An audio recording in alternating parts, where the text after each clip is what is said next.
Elisa Lam was born on April 30th, 1991 in Vancouver, British Columbia, to two immigrants from Hong Kong, David and Yina Lam. Her parents opened up a restaurant in Burnaby, Canada, and the family helped operate the popular dining spot called Paul's Restaurant for years. In 2010, Elisa started her first blog on the internet titled Ether Fields. Throughout the next couple of years, she used the platform to showcase her love for fashion and clothing, often posting magazine articles and fashion-related photography. She also would openly speak about her struggles with mental illness, constantly fearing her transcript would show her frequently dropped classes and sporadic college attendance. However, she also wrote honestly about her thoughts and ideas about psychology, emotion, and the human spirit. Throughout these blogs, she kept records of her own musings while sharing stories that reflected a bright mind and an intelligent thinker. Writing in her final blog on Ether Fields, Elisa announced that she would be transferring her energy and social media presence to Tumblr, starting a page titled Nouvelle Nouveau, translated as News New. On her page, Elisa shared thousands of images and pieces of writing, both her own and of various authors. It was apparent on Tumblr that she held deep-rooted interests in classical books and films, experimental art and design, and fashion and culture. Sprinkled amongst these fascinations were bits of dark, brooding images, hinting at a more personal sadness and a conflicted mind, full of monsters, melancholy, and misery. In fact, Elisa did have a history with a couple of psychological disorders. This narrative kept under wraps by her family for months after her disappearance and death. Specifically, she was diagnosed for bipolar disorder and depression. Bipolar disorder is a mental illness that causes depression itself, in addition to instances of abnormal and elevated mood, called mania or hypomania. To treat these disorders, Elisa took multiple medications such as dexedrine, Wellbutrin, and mood stabilizers. For most of her life, Elisa functioned without major ramifications as a result of these struggles, and until the fateful trip to Los Angeles in 2013, she had shown zero signs of breakdown or danger to both herself and others. Despite these characteristics, it's important to remember Elisa Lam as a human being, just as we all are. She was a promising student at the University of British Columbia and obviously had a plethora of ideas about the world. She had a family, a faction of hobbies, and most importantly, a future. Unfortunately, it was cut short of her potential as the mystery of her fate began to unravel in December of 2012.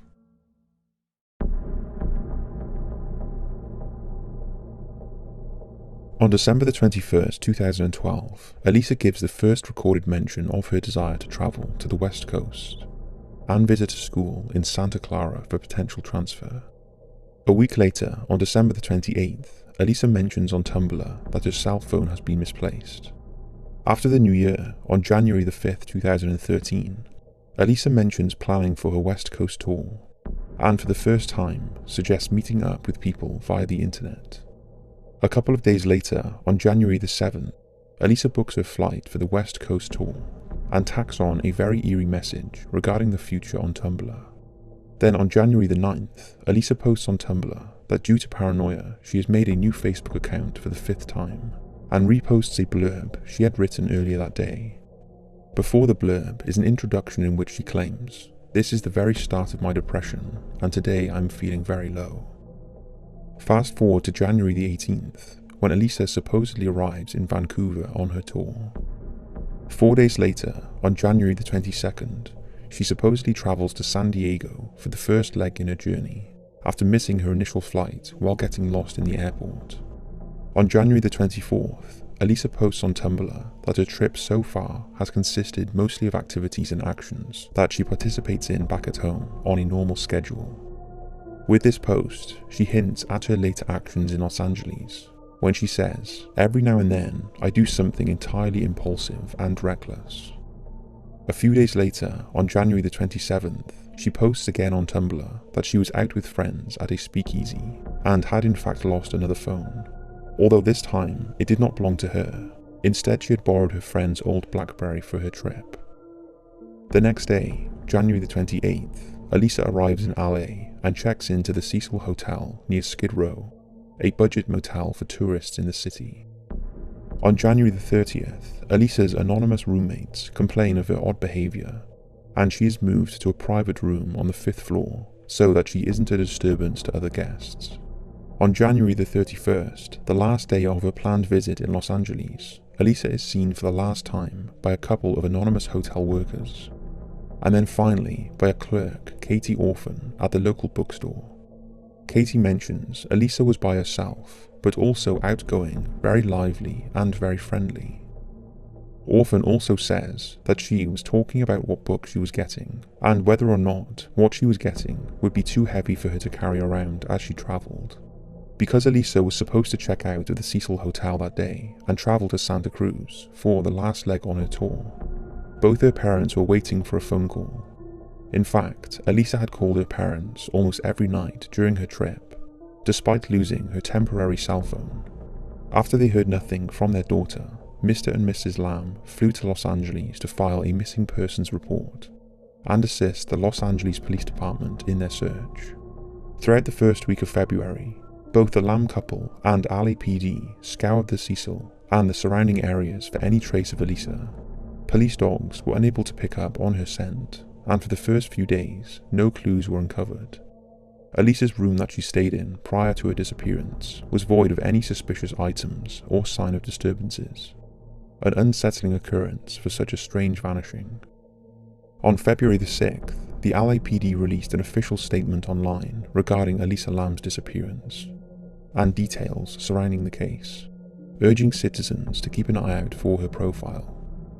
A day later, they hold a press conference on February the 7th, but again receive no leads or calls from the general public.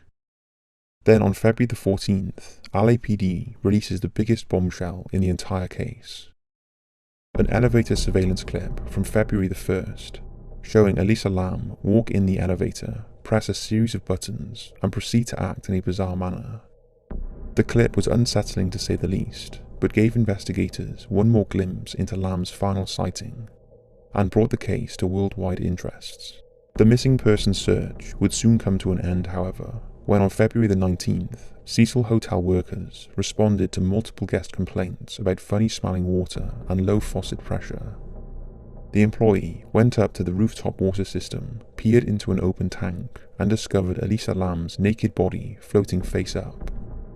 LAPD was immediately notified, and the water tanks soon became a crime scene. A couple of days thereafter, on February the 21st, the Los Angeles Coroner's Office issued a label of Lam's demise as accidental, due to the consequence of drowning, with bipolar disorder as a finding of other conditions contributing but not related to the immediate cause of death. On June of 2013, the full coroner's report, along with the toxicology results, were released to the public as well. While not revealing any massive twists to the mystery, it did note that Elisa Lam's body was indeed found naked, with her clothes also found in the water tank, discovered in a sandy particulate, along with her keys and watch. From here on out, thousands of theories, hypotheticals, conspiracies, and simple casual conversations have been discussed through the following months and years. Nobody seems to want to stick by the LA Coroner's Office and their findings. Many questioned the police investigation, and even more saw possible holes in their final report. Regardless, the timeline of Elisa Lam's death and its direct series of events blossomed into the most talked about case of the 21st century.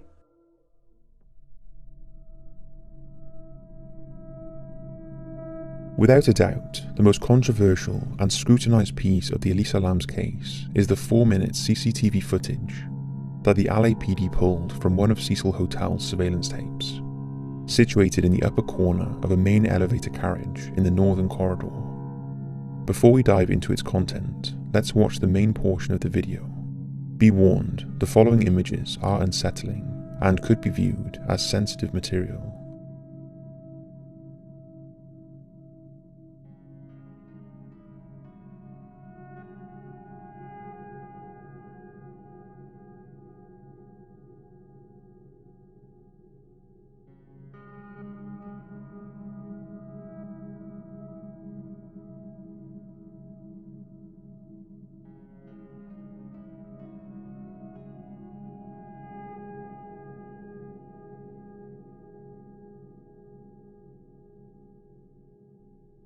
The video is a bit grainy, and segments of it are hard to clearly make out. But one thing is for certain, Elisa Lam is the subject of the footage and is clearly reacting to something. Now, what that something is will probably never be accounted for with 100% certainty, but it sure does make the clip that much stranger. It really makes you wonder, is Elisa peering out of the elevator with the sense that she's being followed? One could argue she's talking out loud at certain points, possibly just to herself. Between the random buttons pressed upon her entrance, to the emptiness of the hallways, to the undistinguished hand gestures and body positions she makes, the rhyme and reason to the video is impossible to explain upon the first watch. There has also been some controversy revolving around the tape's origins. Some people across the internet claim the footage skips 1 minute of the timecode, but because of its low quality, it's not easy to point out.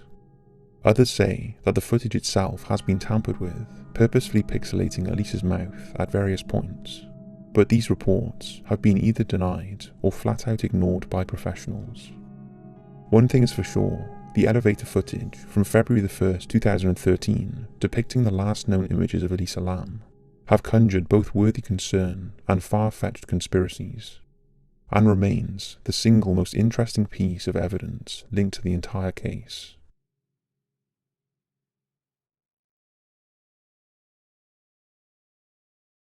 Since the day Elisa Lam went missing, the CCTV tapes were released, and her body was discovered on the rooftop of the Cecil Hotel.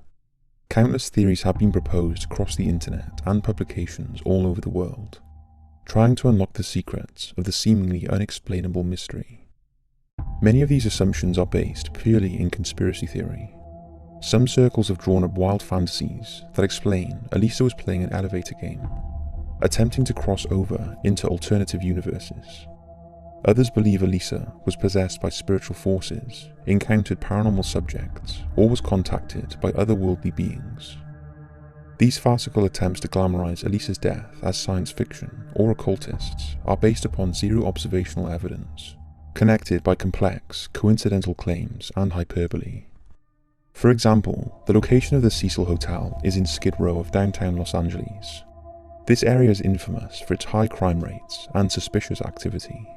Drug peddling and violent crime are common both outside and inside of the hotel, which has its own history of murder and suicide. In 1985, serial killer Richard Ramirez, dubbed as the Night Stalker, stayed in one of the 600 rooms in the midst of horrifically killing 13 women.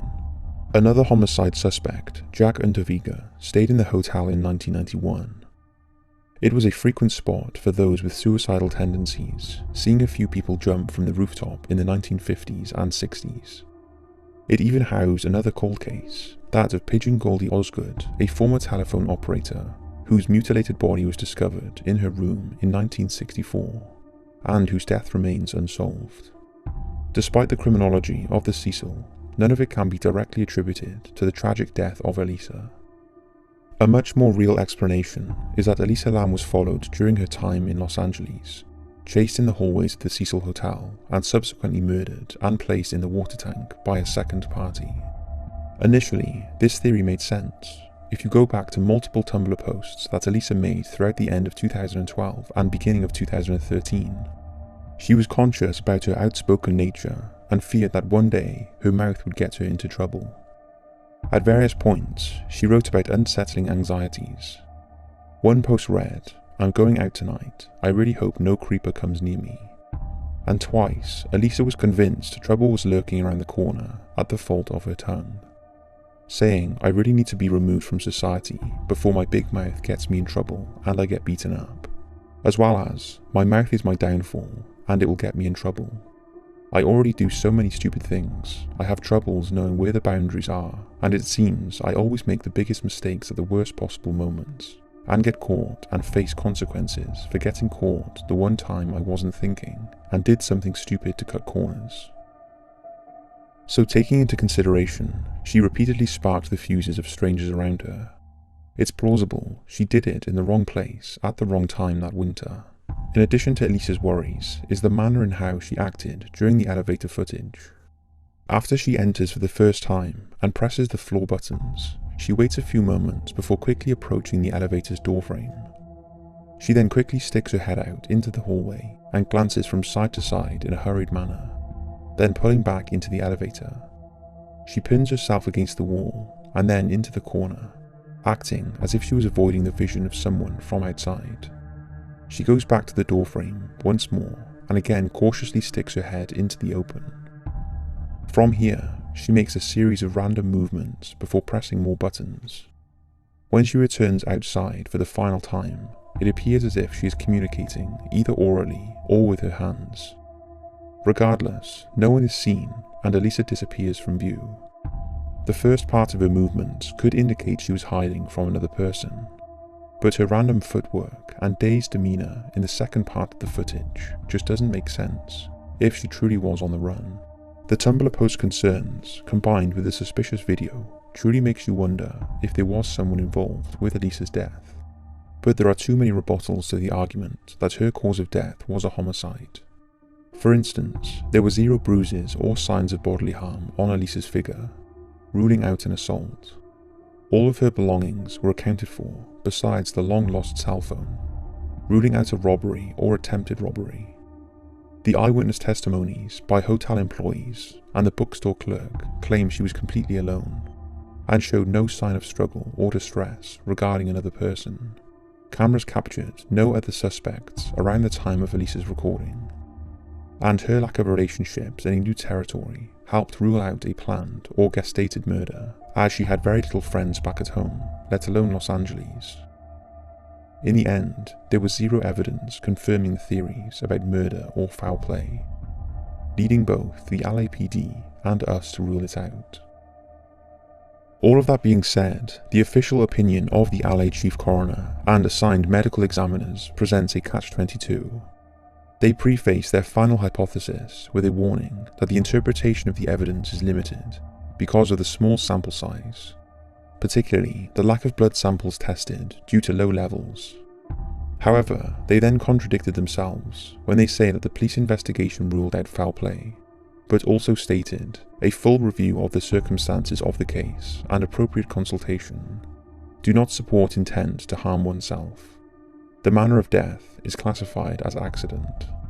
So if there was no harmful intention either by Lam herself or a second suspect, then how exactly did Elisa Lam accidentally climb up a massive cylinder, discover it was the water tank, lift up an incredibly heavy lid, and jump into the dark water? And if the lid was already opened, why did she choose to climb in as a response? Murder and suicide are polar opposites that have been deemed inapplicable. Believers that Elisa was killed by someone else linger over the fact that the rooftop access was protected by alarms on the doors, and the fact that accessing the water tanks required agility and strength. However, it's been repeatedly explained that the hotel has 4 different access points to the roof, 3 by fire escape that have no alarms, and that the water tank lids were either opened or lighter than originally assumed, easily operated by a woman of Elisa's size.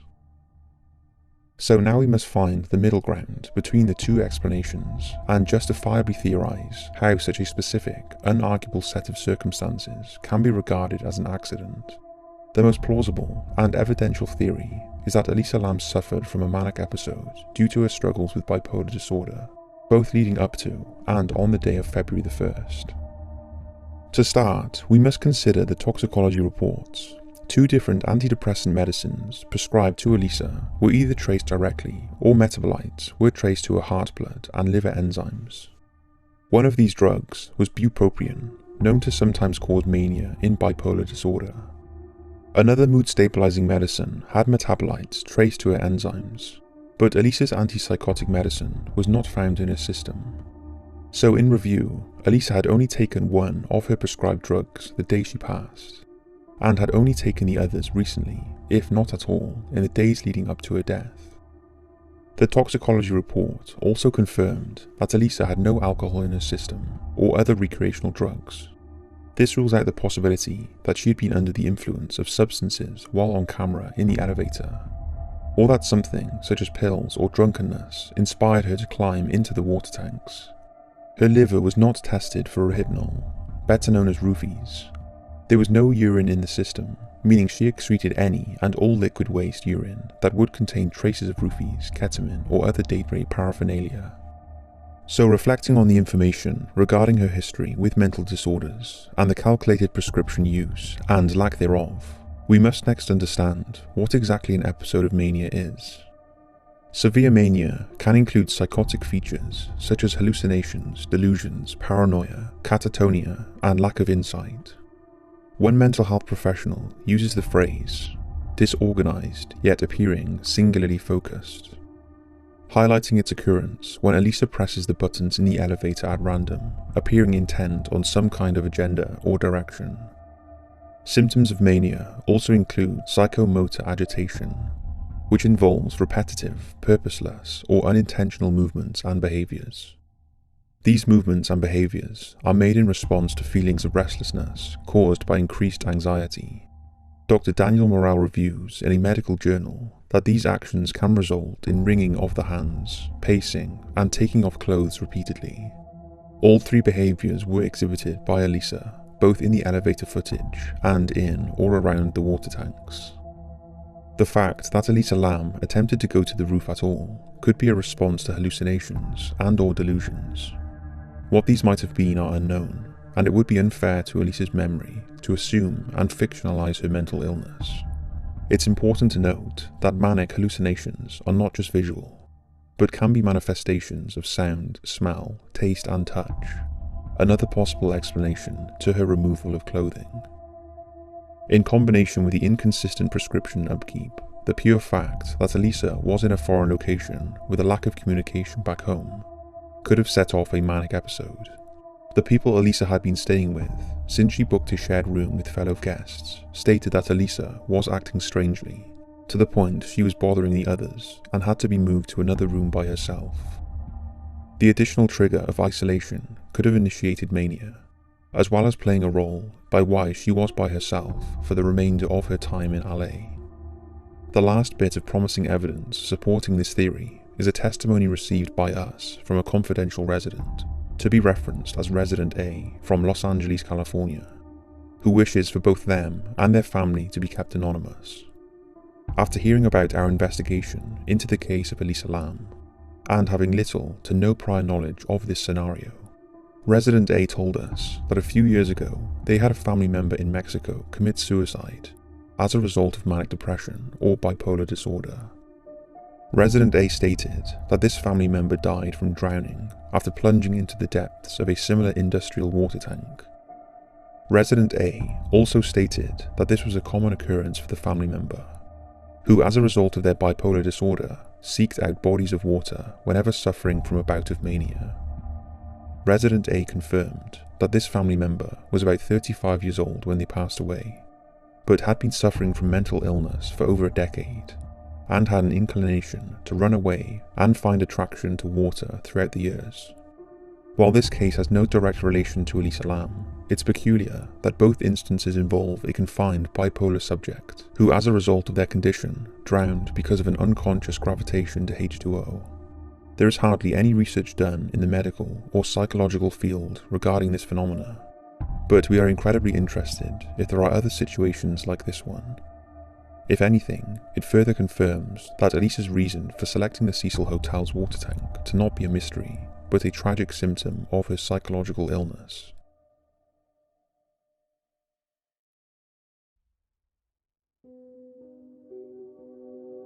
In the end, taking all evidence, scientific research, and societal patterns into account, we've determined that the initial report from the chief coroner is accurate, in that Elisa Lam died accidentally due to drowning, as an indirect result of bipolar disorder.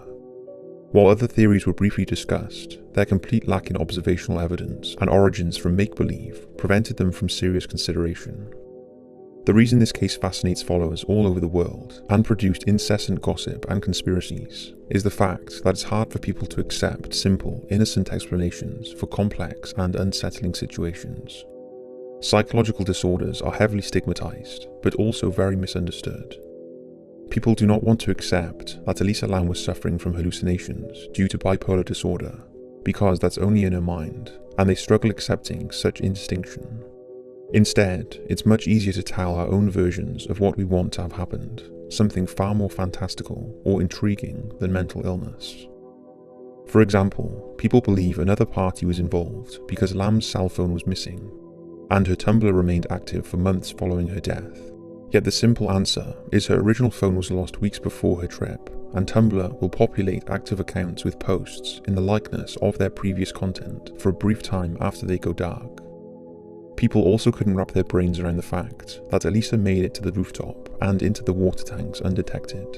However, it's quite simply laid out in the undisputed material facts and supporting evidence section of the motion for summary judgment document after the Cecil Hotel was sued for its role in Elisa's death.